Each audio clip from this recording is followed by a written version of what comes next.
So, Your Holiness, I thought we would start with this Namta literature. What is the role of biography from a practitioner's perspective? So the biographies of the great gurus are very important because that is the main source of inspiration.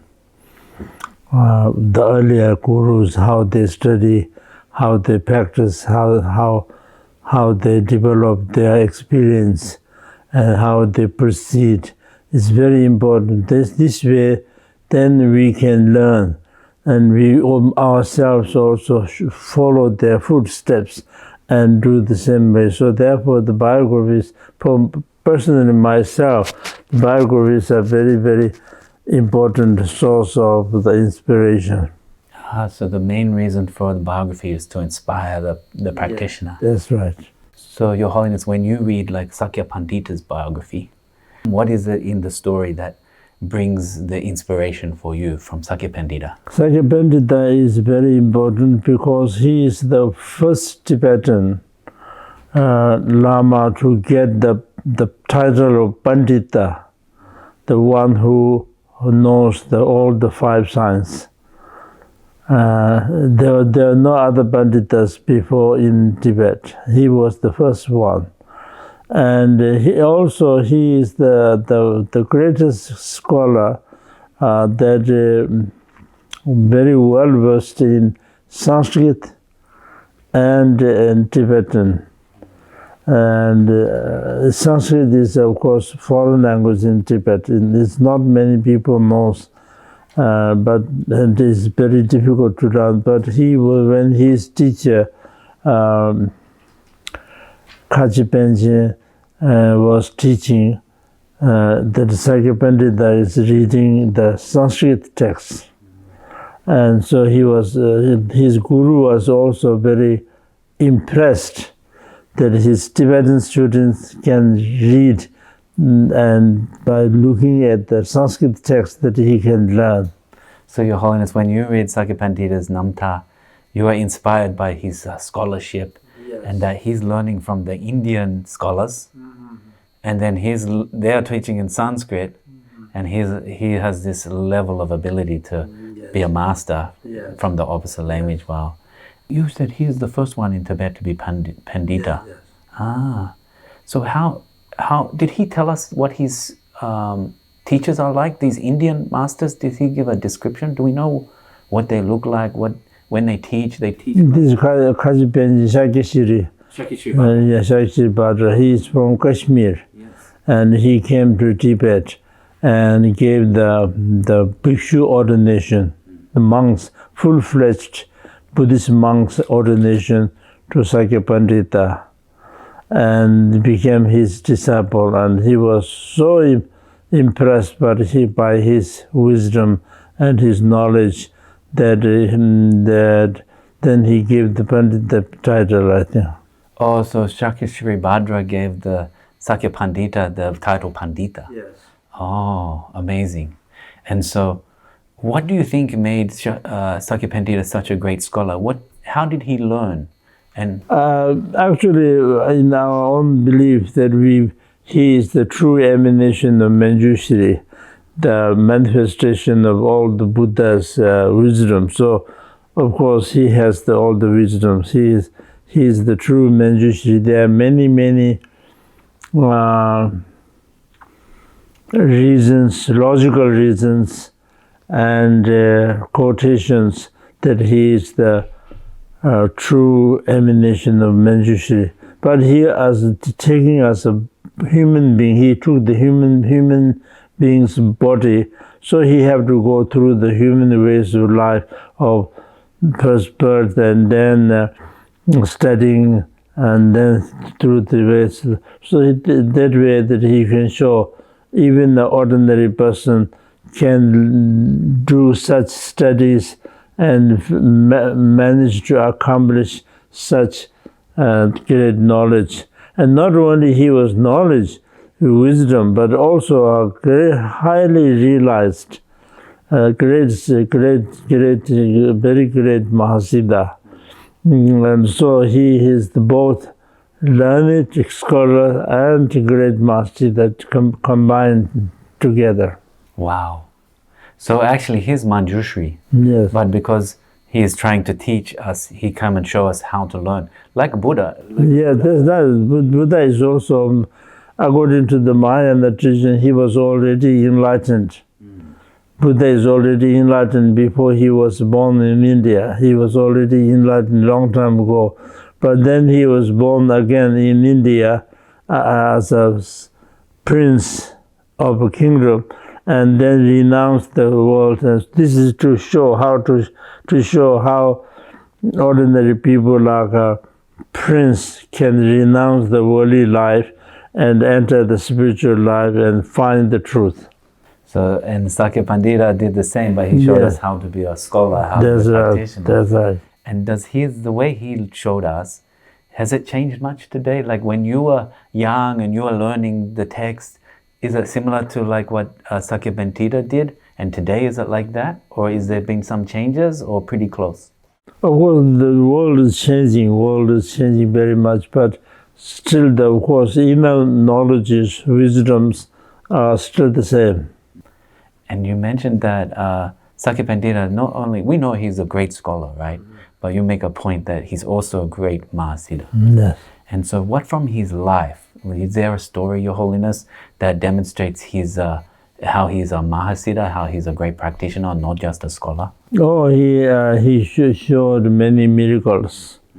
When he was traveling to China, he was debating with the many of the Mahayana priests, and so many of them are quite jealous about his wisdom, and so they created an illusory palace, temple, and there in the middle of the lake, and their plan was that they invited him through the temple, and once he goes there, they will dismantle the illusion so that he will be sung or something.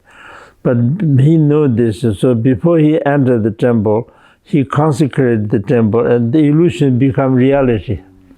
So that is the miracle. So his consecration made the illusion become substantial. Yes, substantial. Yes, yes. Wow, this shows his Mahasiddha aspect. Yes. And Your Holiness, I believe this is when he's with the Golden Khan, yes, the great right. Mongol that's Khan. Right. Yeah? That's right. And it seems that in the Khan's court, he had lots of different religions. Yeah, yes. All the masters from all the world, all the best. But actually, when Sakya Pandita come to the court, he is in the midst of all the best teachers. Yet he seemed to be the one who rises to the top. Yes, that's right. So I'm wondering, what is so special about Sakya Pandita, about all the religions and all the worlds with the Khan, that the Khan, has a special connection with Sakya Pandita? I think the Khans, they are very powerful. They conquered almost whole world, and they are very powerful. They have everything, but they realize they need a religion. So they search everywhere, and they send messengers to Tibet to find out who is the best Lama, and then the message came back and said this Lama is very diplomatic, and this Lama has lots of monks, and this Lama is very rich, and so on. But as far as the knowledge of the Dharma is concerned, Sakya Pandita is the best. So the emperor said, I don't need any other things, but I need the Dharma. So they invited Sakya Pandita to the Mongols and China. So would Sakya Pandita give the Mongolian emperor empowerment or something like that? Yes, the emperor was sick with a certain Naga disease, and they could not cure. And Sakya Pandita did Naga rituals, and then he completely recovered. Wow, so we can say Sakya Pandita is a great scholar, he's the great Mahasiddha, he's a great diplomat. Yes, yes. He's a great healer. Yes, that's right. All these qualities, yeah? Yes. Wow. And so, at Sakya Pandita's time seemed a lot of turmoil. Of course, Nalanda, Vikramashila, these great Indian monasteries, not so long ago they have been like beginning to destroy. Then also Mongolian army is conquering the world. And so it feels like that he's a great diplomat as well. And I'm wondering, Your Holiness, what lessons does Sakya Pandita's life give us? Or even for you, Your Holiness, in Tibet, you come to India, it's a tumultuous time. Did you get any inspiration from Sakya Pandita and how he continues the Dharma in tough times? We are Sakyapas, so of course Sakya Pandita is the great source of inspiration. So we, from very young age, that we learn about him and about his wisdom and his knowledge and his practice, the way he practiced, and his writings are greatest, very greatest, because they are so unique. He wrote the Pramana, the logic book. Actually, this is almost same as this Dharma, these commentaries. All the important texts of the logic, combining them, and he wrote the text called Pramana Yuktaniti. And this is the combination of and that was very unique, because there are many texts from Sanskrit to translate into Tibetan. That is usual way, of course. Tibetans don't have text, so the Indians brought the text, and then Tibetan scholars and Indian masters combined together they translate into Tibetan. But his text was different. His text was translated from Tibetan back to Sanskrit. That's amazing. And spread in India. So it went the other way. This is the only text that went the other way. Wow, and on one of the most complex topics. Yes, yes. And this is why he deserved the title Pandita. Yes, that's right. That's surprising, yeah, that the Indians want to learn from Sakya Pandita. He must have been a great debater. Yes, yes. When they heard about Sakya Pandita's fame was spread, although at that time there were no radios, no telephones and anything, but it's very difficult to hear somebody great from all the way from Tibet to India. It has to come through the word of mouth. But when even in India, his fame was so spread. So some of the Hindu the sadhus, they got very kind of jealousy, and they came all the way from India to Tibet to debate with him. So they came from India to Tibet to challenge Sakya Pandita. Challenge, yes. How did this go, Your Holiness? Yes, and for many days they debated, and in the beginning it was difficult to challenge, but at the end, Sakya Pandita won, and he won the debate, and the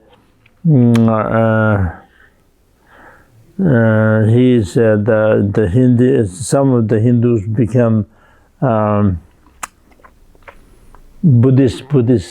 They convert. Yes, but when they debate, their source was that whoever wins, they have to follow. Yes. And what are they debating about? Do we know, or we just know the? I think it's about basic Buddhist philosophy. In Sanskrit as well, it would be. Would this debate be in Sanskrit? Like yes, it's in Sanskrit. So he beat them in their own language. Yes, that's right. Amazing. Your Holiness, do you have feel any special connection with Sakya Pandita? Like of all the people, he's one of the special people for you because of Sakya, but also personally, you have some feeling? Yes, of course. He's a great, very great master. So from our very young age, we received his blessings and his initiations, and from a very young age we practice Sakya Pandita's sadhanas and recite mantras, Manjushri mantras actually. Wonderful. And then you have studied lots of his writing. Is most of his writing still available? Yes, yes. Oh. And so it seems that Sakya Pandita his writings become so authoritative. Yes, yes, that's right. And not only in the Sakya school, you see many masters. Tsongkhapa quotes Sakya Pandita. Many masters. Yes.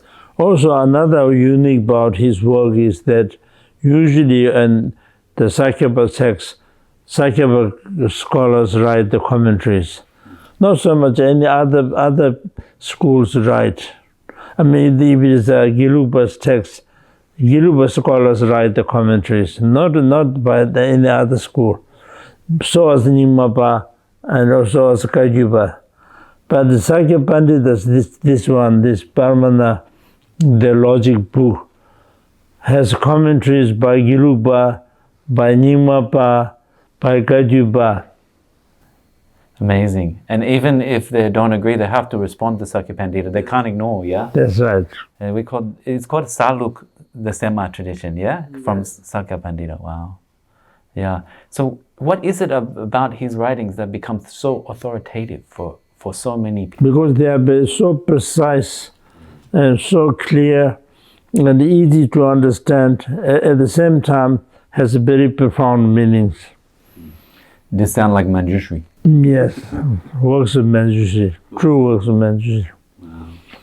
And then in our book we are publishing, we have 3 biographies of Sakya Pandita. Why do the great masters keep writing the same life over and over? What is the benefit of, Drapa Gyotsen, he write one, or Garampa write one, and then more people write some? I think the different scholars, they have their own way of looking from different sources of the qualities of the great masters.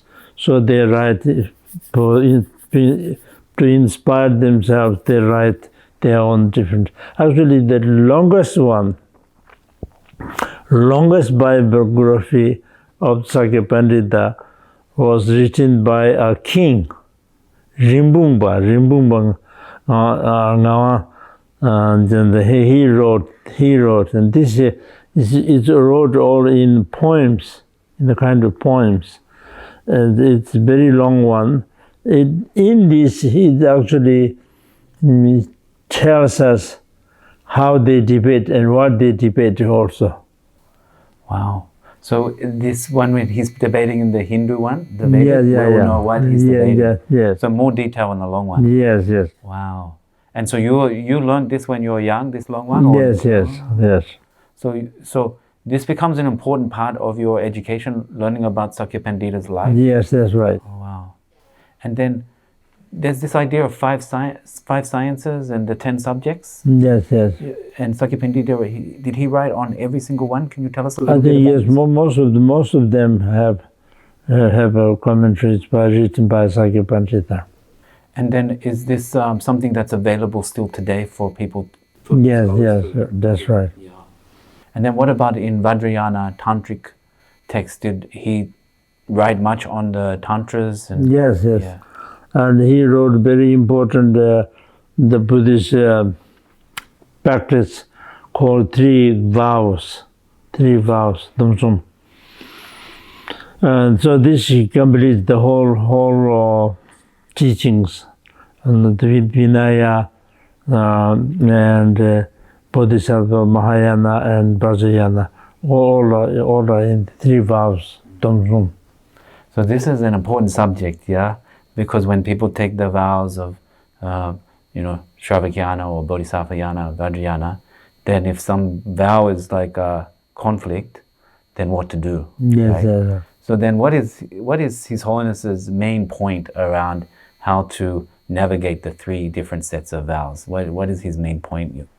I mean, what is the wrong way for doing the things and what is the right way of doing the things? He differentiates very clearly, and he refuted with those who are doing the wrong ones, and then he shows the right ones how to give the Shavakayana and Bodhisattvayana and Vajrayana vows.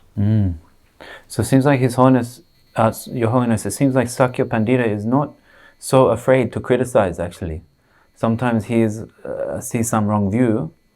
He doesn't mind to say, oh, I think this is wrong. Yes. Sometimes some people have their view, but they can't really articulate why is this one wrong. They say, I think this, but they don't know why it's right. Yes. So this seems like a skill of Sakya Pandita.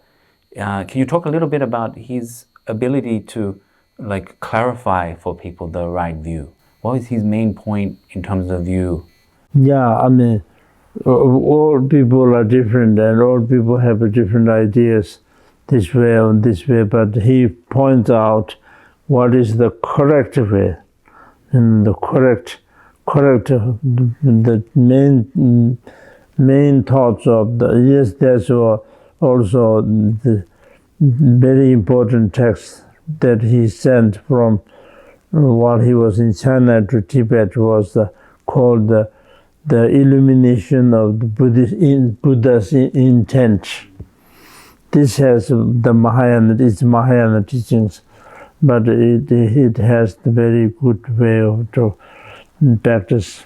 And do we see this in the stories of Sakya Pandita, like how he brings these ideas of view or how to do the vows? Can we see this in stories in his life? Or yes. Do you remember some sort of story in Sakya Pandita's life that shows some sort of teaching, like we can learn, oh, this happened in Sakya Pandita? So every biography, every life of Sakya Pandita is how to learn, to inspire and to learn.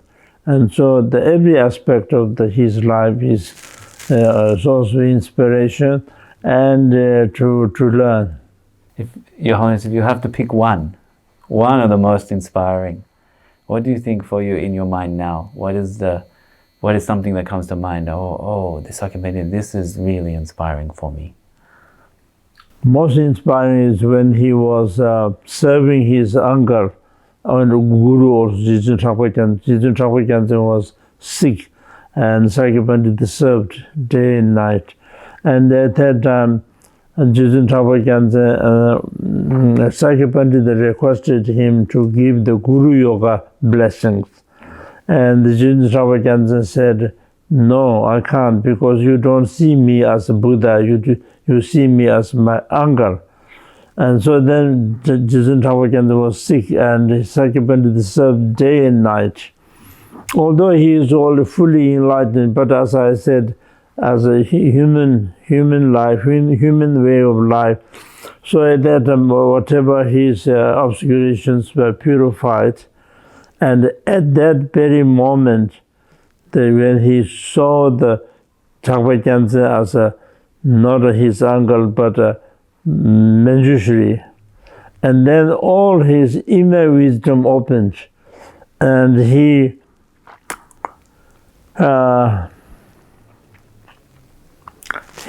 became a great wisdom, developed a great wisdom to know every study, every knowledge.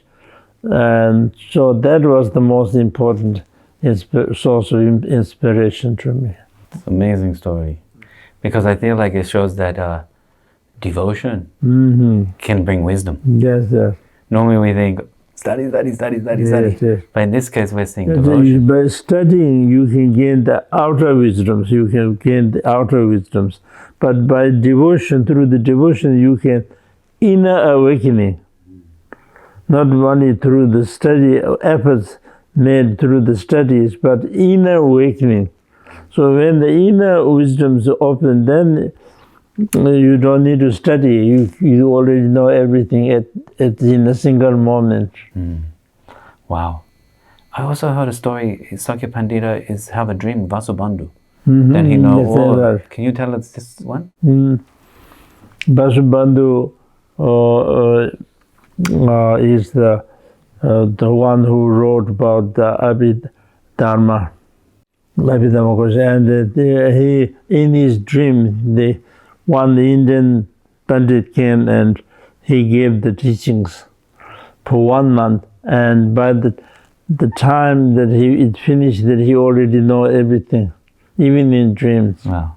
Is this like the inner wisdom too, or I like this idea, inner wisdom? Yeah, it's very natural or something. Yes, natural. Can you tell us a little bit more about inner wisdom, Your Holiness? I mean, not ordinary people who will not be able to see in the dreams. And even you see, sometimes we have a dream of receiving teachings, but we will not be able to remember. But he, by the time, even in his dreams, that it works, it really works, and he become a great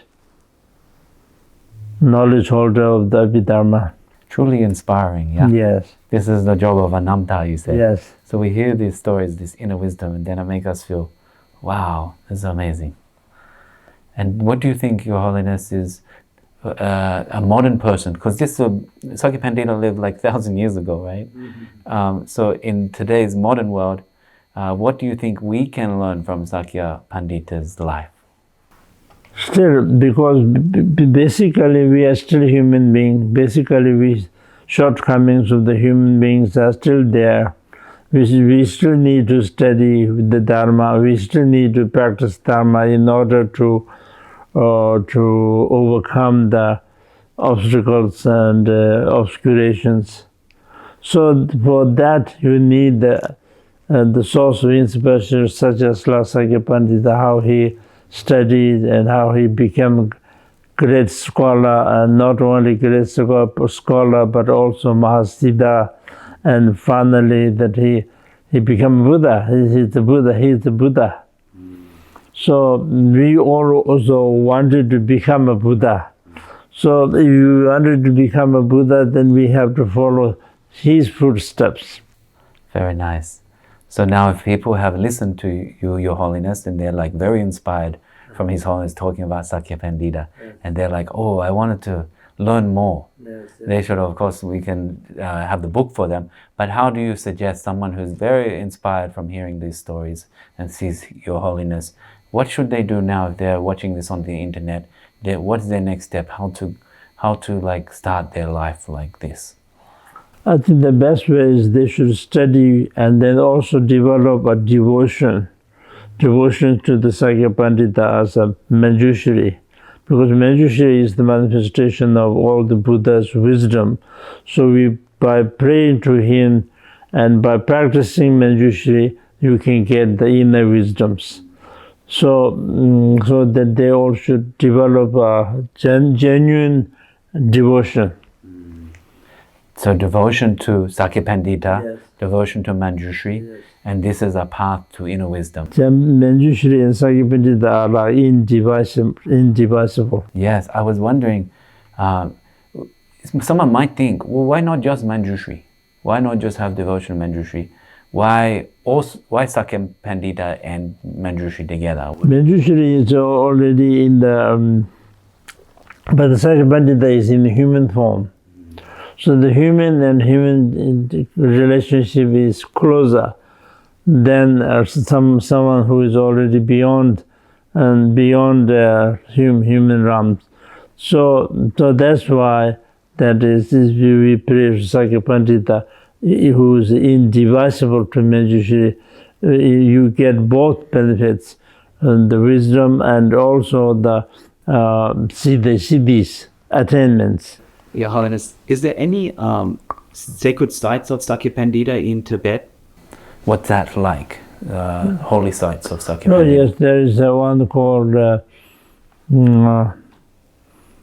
when Trichen was born, he was informed that the son, his brother has given a son, born son, and it was very good news. So there's a place called the Good News. He was sitting on the throne, so this is called the Good News throne. What is it in Tibetan, Good News throne? Tamnye is called Tam Nyembo. Tam is the kind of actually news or the talk, and Nyembo means the sweet or the good. Nice. So Your Holiness, you have been there? Yes. Does it feel holy site for you? Yes. And then also where Sakya Pandita become, when his hairs were cut and he became a full-fledged Buddhist monk, place is also there. So you have been there as well? Yes, yes. Wow. And then when you go to a holy site, Your Holiness, what do you do? We pray and we offer offerings. I'm wondering, like, for us when we hear, oh, we have devotion, they might have inspiration for Sakya Yes, Pandita. yes. How to turn inspiration to devotion? What do? Do you imagine Sakya Pandita? Do you have a wish? What is the advice for devotion? We make offerings and develop the genuine devotion, and then through the devotion that we receive the blessings of the Sakya Pandita. This idea of blessing, Your Holiness, Jinlabya, what is the meaning of blessing? Is it like an energy? What does blessing mean if we have the blessing of Sakya Pandita? Blessing is a kind of the great. They are not ordinary human beings. Sakya Pandita is true Manjushri. So when you pray to the Manjushri, who is the manifestation of all the Buddha's wisdom, naturally you can get wisdom. So for that you pray, and then also you have to study yourself. You have to not only the blessings.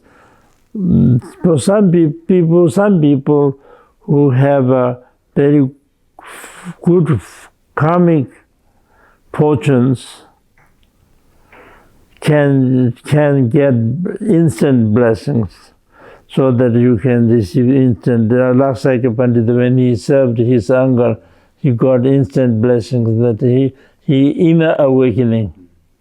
But the majority of the people, we have to still study, but with wisdom that we can study better, we can learn better. Before worshipping, before the praying, we don't learn so well. But after the praying to the Manjushri, then we can learn better and better and better. And as your wisdom also become better, you receive more blessings. This makes a lot of sense. Yes. So we have read the biography, the Namta. We get some inspiration from the life, and also because we can relate to Sakya Pandita, even though he's great master. He's in human form, but really Manjushri.